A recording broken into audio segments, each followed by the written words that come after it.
Thanks for coming.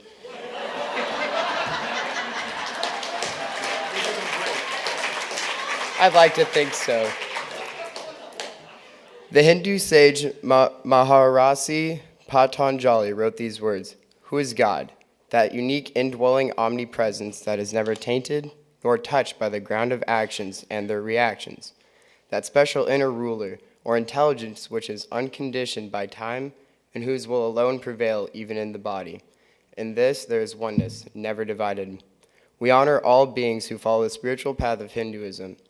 The primordial vibration of the Om invites us into the deep stillness that exists throughout all creation. I enter the silence and feel my oneness with all life." Which candle do I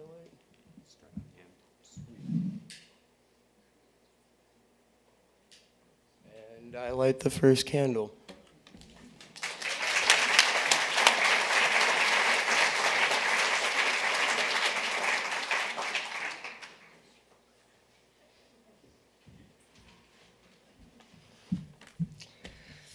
The Buddha taught, "We are shaped by our thoughts. We become what we think. When the mind is pure, joy follows like a shadow that never leaves. Put away all hindrances. Let your mind be full of love." The teaching is simple. Do what is right, be pure. At the end of the way is freedom. We honor all beings who follow the spiritual path of Buddhism. Centered fully in each moment, I awaken to my true nature. I release all hindrances and embrace my spiritual freedom.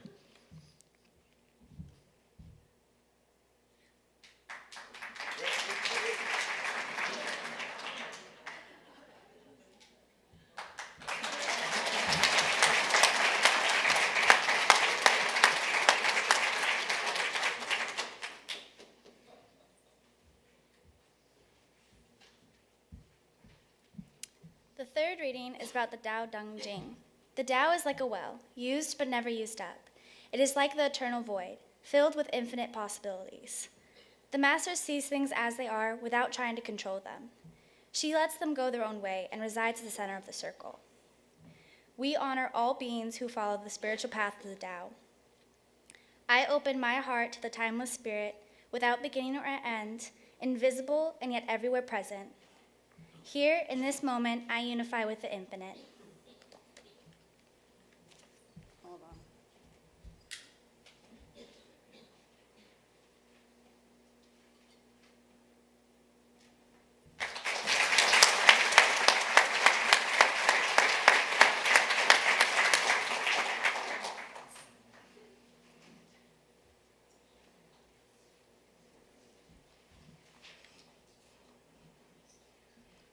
The fourth reading honors the spiritual path of the First Nations people.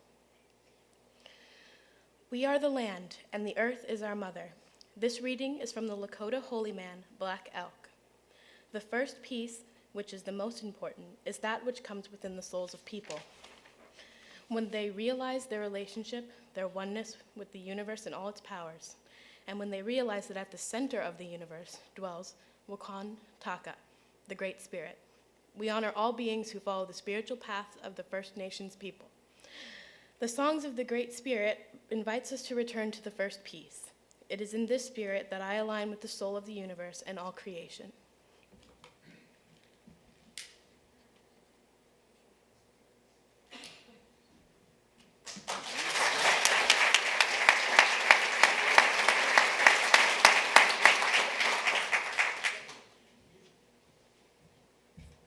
Our fifth reading honors the spiritual path of Judaism.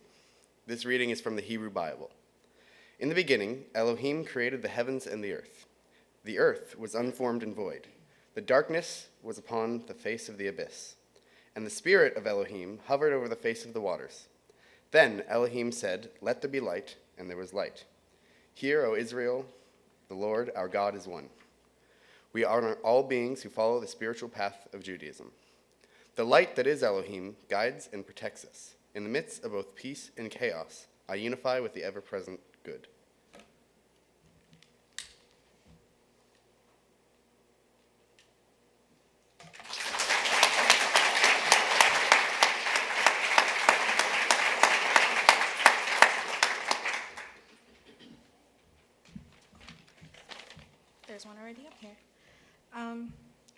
sixth reading honors the spiritual path of Christianity.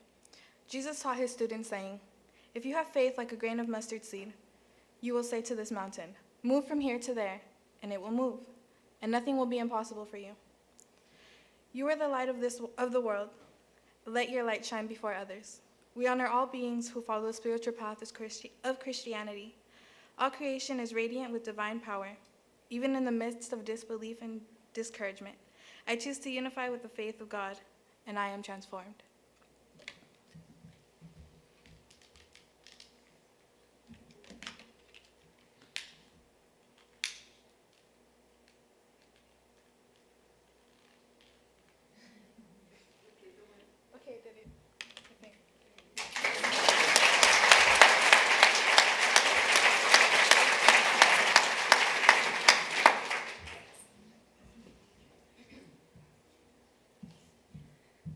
Our seventh reading honors the spiritual path of Islam. The Sufi poet Rumi wrote these words: "Your task is not to seek for love, but merely to seek and find all the barriers within yourself that you have built against it." And from the Holy Quran, "O mankind, we created you from a single soul, male and female, and made you into nations and tribes so that you may come to know one another. Allah is all-knowing, all-aware." We honor all those who follow the spiritual path of Islam. The call to prayer is offered lovingly to all beings. I answer the call with joy and thanksgiving.